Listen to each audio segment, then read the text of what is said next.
One shall stand, one shall fall. Patience Lee faces off against Hoop and his cronies. Every single one of them dies. She was that good.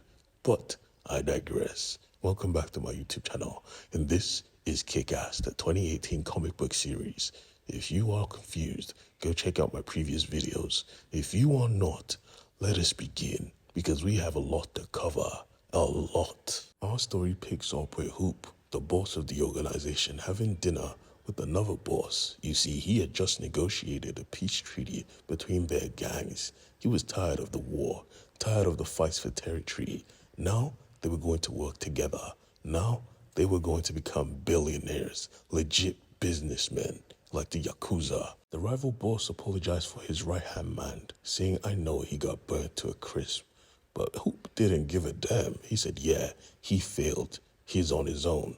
Now, if you'll excuse me, I have another appointment to reach. The appointment he was talking about was Kick-Ass. He had to be at the factory.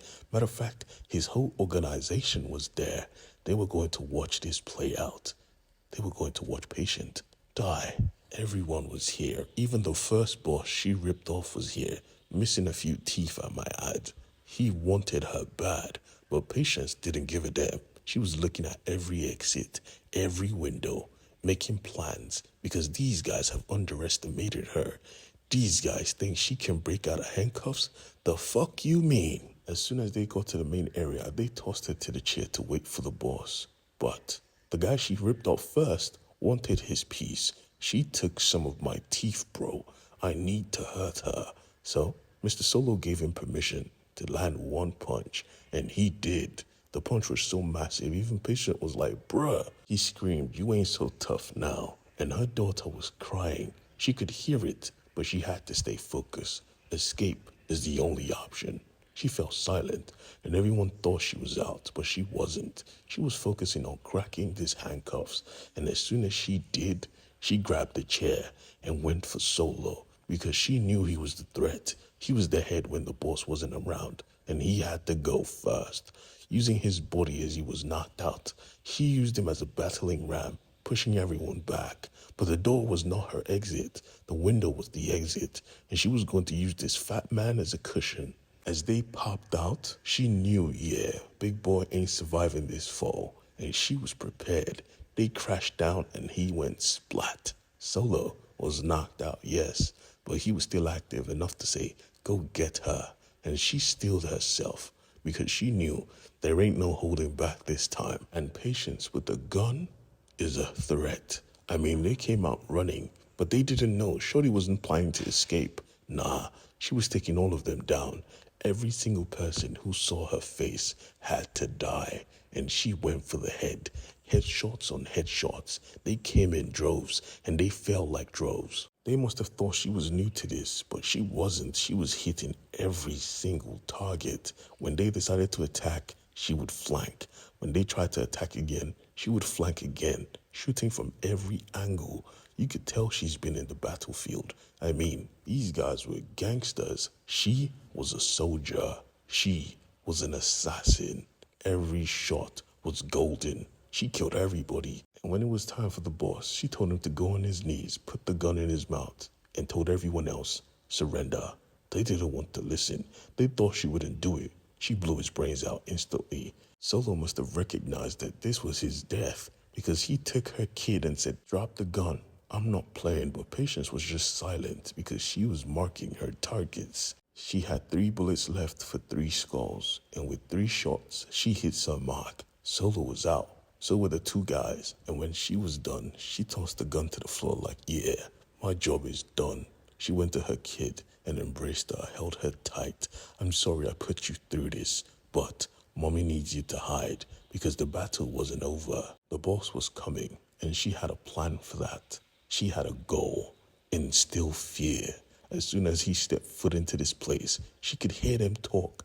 "What do we do after this? Let's get some food." Nobody took Shorty seriously, but she took them seriously, very seriously. In a split second, she took all of their legs out. They were screaming for their mothers on the floor, but she wasn't done. She grabbed Hoop. "You pathetic little man. binding him to the chairs. She had plans. With the knife she found, she was going to make an example out of him. And she did, forcing his boys to watch. She went to work. They were dripped in blood. So was she. But she told him, chill. I don't plan to kill you. I'm already done. Now, all of you work for me. Hoop has 5 million in his house. Go bring it here. Don't make me chase you, or I will kill you and everyone you love. They did it. They were so scared, they didn't even think twice. And when they brought it, she went to work. Some of them went to the people who deserved them. Some of them went to her boys. But that wasn't it. She had plans. No alliances. Everything under me. Supporting her boys, she went and conquered the rest of the territories. When she was done, she had taken over 2 gangs in one night. She was demonic. She was home. She was the queen of this city, and they knew it. But she still had bills to pay, so she handled it, supporting her sister, her kids. She paid all the bills, and she still had money to spare. But she had to keep up the facade. She went back to work, of course, but she made sure to drop out of school. She didn't need that shit no more. She even called her ex-husband to gloat. Yeah, we don't need you, fat boy. You can stick with your girlfriend, and we don't need child support either. We have bread, peace. Even her sister was impressed. Patience, you sound like a boss. And Patience felt like it. She was a real boss, which is why this time she crashed straight through these punks. Talk shit, I dare you. Let me bust your face. And they were scared. They were terrified to even talk to her. She felt like a king. The only problem was her kid daughter saw everything, so she almost slipped out that my mom is a mob boss. But Patience just said, yeah, she's just talking shit. She's a baby. So nobody took her seriously, but she should be taken seriously. Patience was actually the mob boss of this city, but her crew didn't even know her name. They didn't even know her face. They wanted to know who this was. So they asked her one day, hey boss, I know we've been working for some time, but myself and the youngers were curious. We don't know what to call you. We're tired of just calling you boss. So Patience took a second, and there was only one name that came to mind. The name that started all of this. Patience was no more.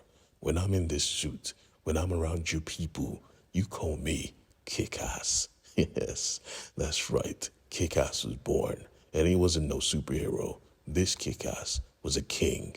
This Kick-Ass was a queen. She was the queen of her city. Thank you so much for watching this video, and if you want more, please come back, because I drop a video every day.